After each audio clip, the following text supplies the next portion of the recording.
Olha só, gente, hoje o nosso entrevistado, Dr. José Roberto Poiani, ele que é o juiz da Vara da Infância e da Juventude, ele veio aqui participar com a gente bater um papo e principalmente esclarecer os nossos telespectadores.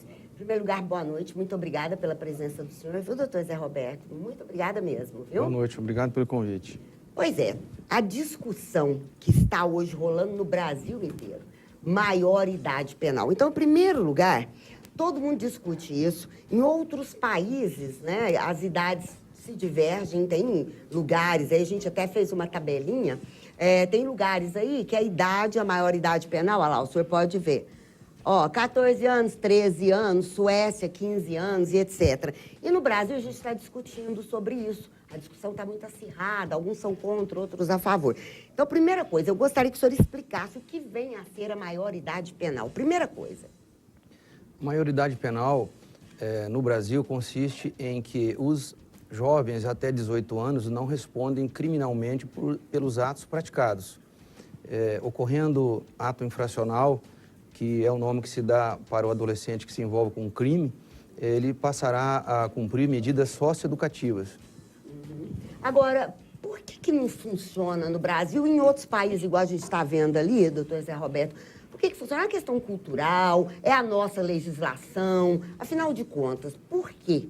Primeira coisa. O Estatuto da Criança e Adolescente, ele está para completar 25 anos de idade, em meados deste ano, e ele ainda não foi totalmente implementado. Talvez essa seja uma das dificuldades que nós encontramos e que dê suporte ao clamor público pela redução da maioridade penal. A outra questão é que, segundo a nossa Constituição, o adolescente ele é de responsabilidade da família, do Estado e da sociedade. E nós temos verificado que esses três entes têm tido sua parcela de culpa em relação aos jovens que se envolvem com atos infracionais.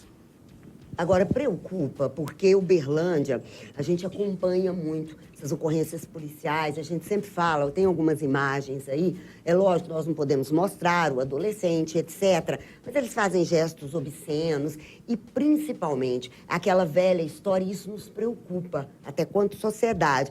Ah, não dá nada, eu sou de menor, isso não vai... Daqui uns dias eu tô na rua, isso, a lei não me pega. Quer dizer, como é que o senhor avalia isso? O que o senhor explica para os pais, para as pessoas que foram vítimas desses adolescentes nesses casos? É um engano achar que para os adolescentes que se envolvem em ato infracional nada ocorrerá.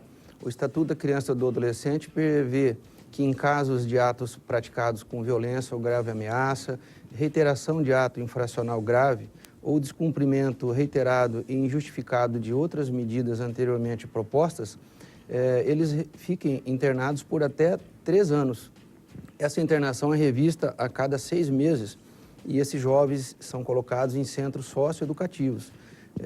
Então, nós verificamos que há um engano em relação à falta de medida em relação aos menores que se envolvem em atos infracionais. Por isso, a sociedade, que muitas vezes ainda não tem conhecimento do Estatuto da Criança e do Adolescente, e os próprios jovens que se envolvem com atos infracionais acreditam que nada ocorrerá.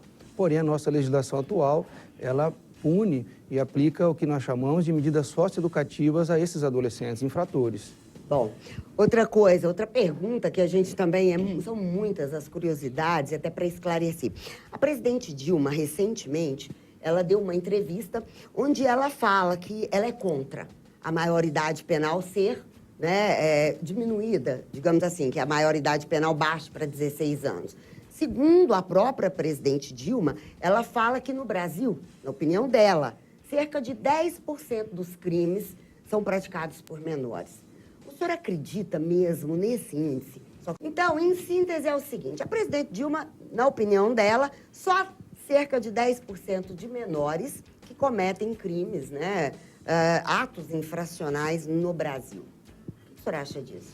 Diversas estatísticas têm sido apresentadas nos últimos dias a respeito da maior ou menor participação de adolescentes em atos infracionais.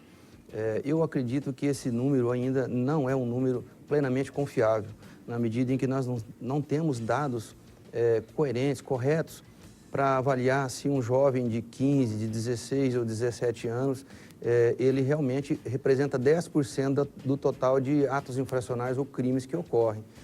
Acredito que esse debate a ser travado no Congresso Nacional a respeito da PEC em andamento sobre a maioridade penal vai permitir que se faça um debate amplo e se possa, inclusive, tomar uma decisão com base em números mais coerentes, vamos dizer assim.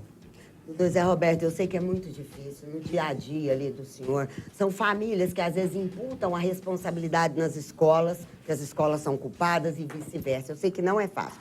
Agora, muita gente questiona o seguinte, doutor Zé Roberto, os jovens, mas eles não sabem o que fazem e não sei o quê. Mas eles elegem um presidente, eles ajudam a eleger um governador, um prefeito. Muitos, às vezes, são até arrimo de família, né? Então, como é que fica essa disparidade? Pode uma coisa e não pode outra? Nós somos um Estado democrático de direito, nós temos um ordenamento jurídico. A maioridade penal ela está nos 18 anos desde 1940, quando o Código Penal entrou em vigor. A Constituição Federal de 1988 respeitou essa idade e o Estatuto da Criança e do Adolescente também manteve.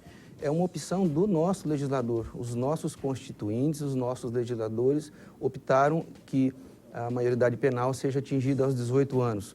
No tocante à eleição, se permitiu que o jovem, de forma facultativa, faça o direito de voto a partir dos 16 anos. E assim também ocorre em relação a outras atividades da vida civil do adolescente. Por conta de tudo isso é que se faz necessário esse debate que será realizado em Brasília a respeito da necessidade da redução ou não. Mas no nosso caso, no nosso país, houve uma opção do nosso legislador para que se ficasse aos 18 anos a maioridade penal. Bom, o nosso tempo, infelizmente, gente, acabou. Mas é muito interessante a gente conversar com o doutor Zé Roberto. Para quem não conhece, é um juiz que está muito disposto, tem feito um trabalho excelente à frente da Vara da Infância e da Juventude. A gente sabe que não é fácil. Agora, sobretudo, eu quero agradecer mais uma vez a presença do senhor e fazer um desafio, lançar um desafio aqui para o senhor, para a gente realmente montar, junto com a sua assessoria, depois, um debate amplo, até mesmo com a participação popular. Muito obrigada. Para a gente discutir mais a fundo sobre isso. Agora, uma coisa é certa, viu? Papai, mamãe, presta atenção com quem que seu filho está andando. E põe uma coisa na sua cabeça. Quem manda em casa é seu filho ou é você? Você também tem que impor. Sem espancar, mas corrigir.